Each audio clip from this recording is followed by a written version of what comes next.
The sun hung low over the New Mexico desert, painting the endless expanse of sand and sagebrush in shades of amber and gold. Jake Morrison had been riding for 3 days straight, his weathered face squinting against the harsh light that bounced off the rocky terrain.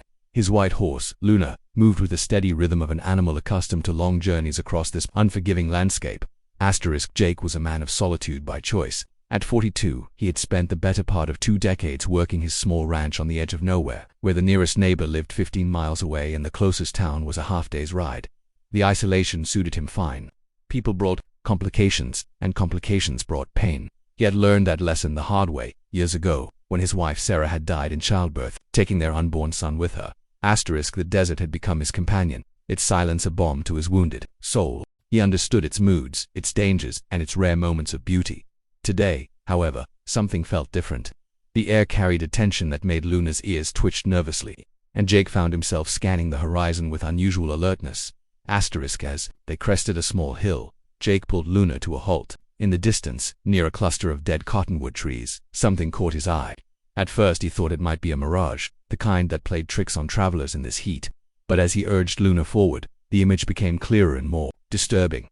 A young woman hung from one of the gnarled branches, her feet barely touching the ground. She wore traditional Apache clothing, a fringed buckskin dress that caught the desert wind like autumn leaves. Her long black hair fell across her face, and her body swayed slightly with each gust. At the base of the tree, a crude wooden sign had been planted in the sand. Even from a distance, Jake could make out the words painted in red. "White man don't forgive." Jake's heart hammered against his ribs as he approached. This was the kind of scene that spoke of violence and hatred, the endless cycle of revenge that had plagued this territory for generations. He had heard stories of Apache raids and cavalry retaliations of settlers and natives caught in a spiral of bloodshed that seemed to have no end.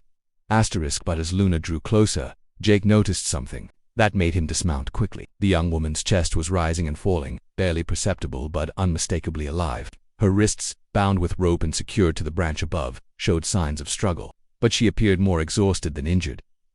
Easy there, Jake said softly, approaching with his hands visible. "I'm going to help you down." The woman's head lifted slightly, revealing dark eyes filled with weariness and pain. She couldn't have been more than 20, with high cheekbones and the kind of dignity that suffering couldn't erase. She said nothing, but watched Jake's every movement as he pulled out his knife and carefully cut the rope that bound her wrists. She collapsed the moment she was freed, her legs too weak to support her weight. Jake caught her gently, feeling how light she was, how the desert heat had drained her strength. He carried her to the shade of Luna's shadow and offered her water from his canteen. Slow sips, he said, steadying the canteen as she drank. "You've been out here a while." She nodded, unable to speak at first. When she finally found her voice, it came out as a whisper. They said ... They said I killed their friend." Jake studied her face, seeing truth in her eyes rather than deception. "Did you?" She shook her head slowly. "I was gathering herbs near the river. When I returned to my camp, soldiers were there. They found a cavalry sword hidden in my brother's belongings. Said it belonged to a sergeant who had been killed." She paused, gathering strength. "My brother was away hunting. I tried to tell them, but they wouldn't listen." The story had the ring of truth that Jake recognized. He had seen enough of frontier justice to know how quickly fear and anger could override reason. A dead soldier, a convenient scapegoat, and the need for someone to pay it was a pattern as old as the conflict itself. "What's your name?" Jake asked. "Ayana," she replied, the name carrying the musical quality of her native tongue. "I'm Jake Morrison. I have a ranch about 10 miles from here."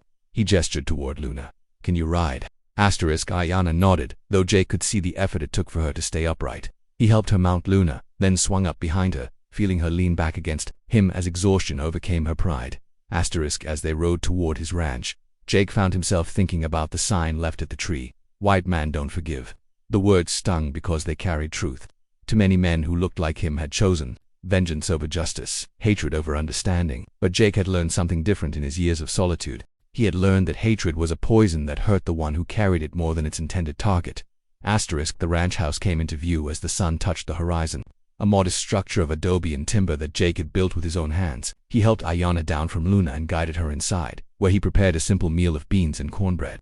She ate slowly, as if still uncertain whether this kindness was real. "They'll come looking for me," she said finally. "The soldiers, they'll want to finish what they started." Jake nodded. "Then we'd better make sure they understand the truth when they do." Over the following days, Jake tended to Ayana's injuries and listened to her story. She told him about her brother, a young man who had been trying to make peace between their people and the settlers. She spoke of her life before the conflict, when she had learned healing arts from her grandmother and dreamed of a future where Apache and white settlers might coexist. Jake, in turn, shared his own story. He told her about Sarah, about the grief that had driven him into isolation, and about the gradual understanding that had come to him in the desert silence.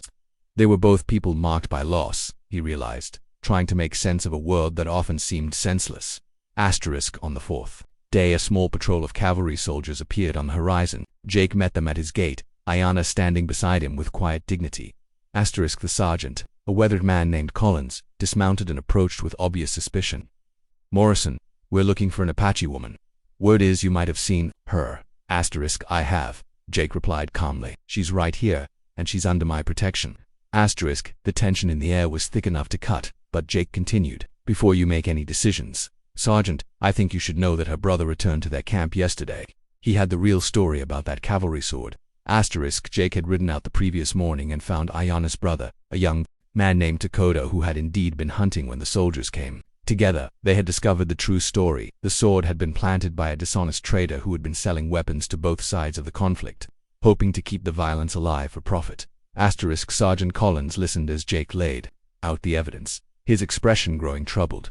The truth was uncomfortable, as truth often was, but it was undeniable. "I reckon we owe this woman an apology," Collins said finally, removing his hat, "and I reckon there's going to be some changes in how we handle these situations going forward." As the soldiers rode away, Jake and Ayanna stood together in the desert evening. The sign at the cottonwood tree had been wrong. Some white men could forgive, and some Apache women could trust again. In the vast emptiness of the desert, two wounded souls had found something neither had expected: hope for a different kind of future. Ayanna stayed at the ranch through the winter, helping Jake tend his small herd and sharing the quiet rhythms of desert life. When spring came, she made her choice. She would return to her people, but she would carry with her the knowledge that understanding could bridge even the deepest divides. Jake watched her ride away on a cool morning, knowing that the desert would feel different now. He was no longer alone with just his memories and his grief. He carried with him the gift Ayanna had given him, the understanding that healing was possible, even in a broken world. The cottonwood tree where he had found her still stood, but Jake had long since burned the sign that had been left there. In its place, the desert wind wrote its own messages in the sand, stories of survival and redemption that only those willing to listen could understand.